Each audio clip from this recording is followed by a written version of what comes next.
ভাইয়া। কোন ভাইয়া? ওই যে ভাইয়া। Thank you. ওয়েলকাম।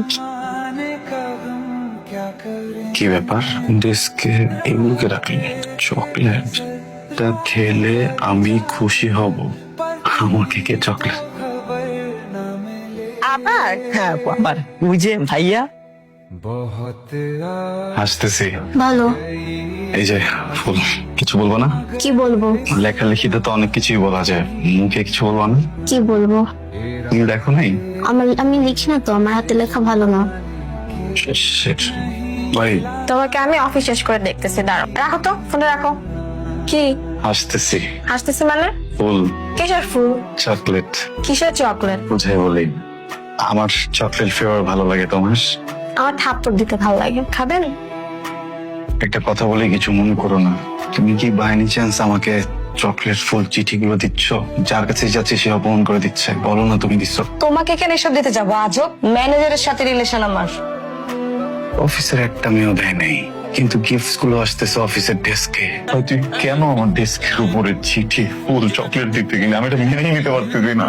এই ছেলে, নিজের চেহারা কখনো আয়নায় দেখেছো? হ্যাঁ, নিজেকে কি মনে করো তুমি? হ্যাঁ, হাইড্রা ফেসিয়াল করে না, ব্লু ব্লাক করে না, লিপ চেয়ার করে না। আমি নাকি তাকে চিঠি দেব? আমার হাতে এত সময় নাই, আমার জন্য অনেক অপেক্ষা করে, যত সব ঢং ঢং। ওর কাছে আমি বিতাড়িত, চিঠিটা দিচ্ছে কে?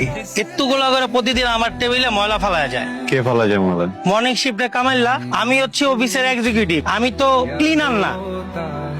ভাই ভাই, মর্নিং শিফটে হ্যাঁ তোমার ডেস্কে যে বসে সে যদি একটা চিঠি, একটা ফুল, একটা চকলেট রেখে যায়, ইভিনিং শিফটে এটা কে পাবে? কে পাইবো? আমি তো মর্নিং শিফটে ছিলাম, এখন আমি নেই। যে ওই টেবিলে বইবো ওই পাইবো। আর তুমি যে মর্নিং শিফটে ছিল, মর্নিং শিফটে আমার ডেস্কে কে বসে? রুবায়েত।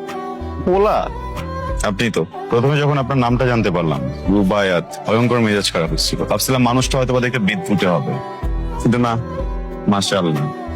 আপনার থেকে কিন্তু আপনার রুচি বেশি ভালো। আপনার রুচির প্রশংসা করতে হয় যে আমার মতো একটা ছেলেকে আপনি পছন্দ করতাম। কিন্তু দেখেন, আপনার ইন্টেনশন যেটা, আমাদের সেটা করতে পারবো না। আমি প্রেমে বিশ্বাসী না। না, প্রেম করবো বিয়ের পর। আমি বিয়ের আগে কোনো প্রেম নাই, ডিরেক্টলি বিয়ে করবো। হ্যাঁ, এখন আপনি ভাবতে পারেন কেমন ছেলে এসে আমার উপর সব চাপানো শুরু করছে। একদমই না। বিয়েটা হবে আপনার ইচ্ছা মতো।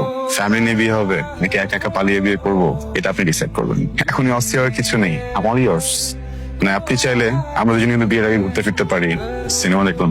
তারপর যদি ভালো না লাগে, ওনার যদিও অপশন নাই আমার ভালো না লাগার, আমার যদি ভালো না লাগে আমি তো না করে দিব। কিন্তু প্যাপা চেঁচা করে চোখের পানি দিয়ে, নাকের চোখের পানি এক করে আমার কিন্তু আটকে রাখতে পারবেন না। ওয়েট করেন না, অস্থির হচ্ছেন কেন? লাস্ট কথা তো বলিনি, আপনার আর আমার বিয়ে হলে সেটা সুন্দর হবে। আপনি কি পাগল?